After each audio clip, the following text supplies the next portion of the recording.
The chief defect of all hitherto existing materialism, that of Feuerbach included, is that the thing, reality, sensuousness, is conceived only in the form of the object or of contemplation, but not as sensuous human activity, practice, not subjectively.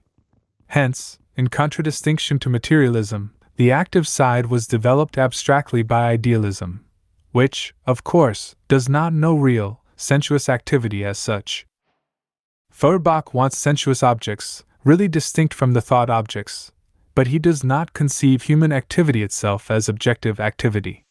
Hence, in the essence of Christianity, he regards the theoretical attitude as the only genuinely human attitude, while practice is conceived and fixed only in its dirty Judaical manifestation. Hence he does not grasp the significance of revolutionary, of practical critical activity. 2. The question whether objective truth can be attributed to human thinking is not a question of theory but is a practical question. Man must prove the truth, i.e., the reality and power, the this-sidedness of his thinking in practice. The dispute over the reality or non-reality of thinking that is isolated from practice is a purely scholastic question. 3. The materialist doctrine concerning the changing of circumstances and upbringing forgets that circumstances are changed by men and that it is essential to educate the educator himself. This doctrine must, therefore, divide society into two parts, one of which is superior to society. The coincidence of the changing of circumstances and of human activity, or self-changing, can be conceived and rationally understood only as revolutionary practice. 4. Feuerbach starts out from the fact of religious self-alienation, of the duplication of the world into a religious world and a secular one. His work consists in resolving the religious world into its secular basis.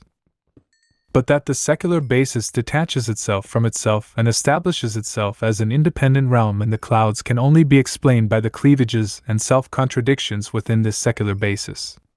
The latter must, therefore, in itself be both understood in its contradiction and revolutionized in practice.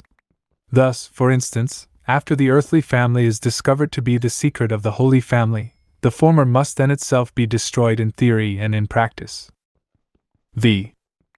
Feuerbach, not satisfied with abstract thinking, wants contemplation, but he does not conceive sensuousness as practical, human sensuous activity.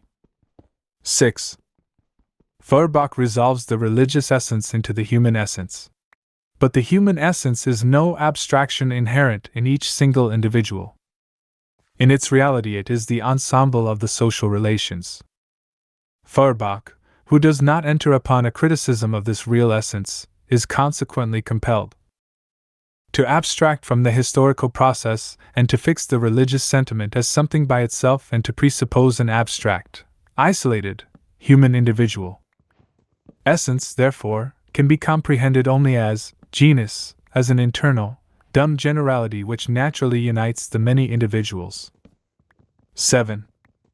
Feuerbach, consequently, does not see that the religious sentiment is itself a social product, and that the abstract individual whom he analyses belongs to a particular form of society. 8. All social life is essentially practical. All mysteries which lead theory to mysticism find their rational solution in human practice and in the comprehension of this practice. 9.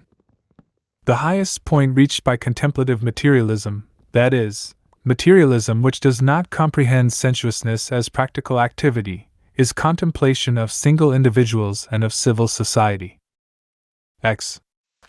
The standpoint of the old materialism is civil society. The standpoint of the new is human society, or social humanity. 11. The philosophers have only interpreted the world, in various ways. The point is to change it. Did you get it? Marx's point in this thesis is to critique old materialism, including Feuerbach, for viewing humans as passive in sensing their surroundings and for viewing human essence as objective reality.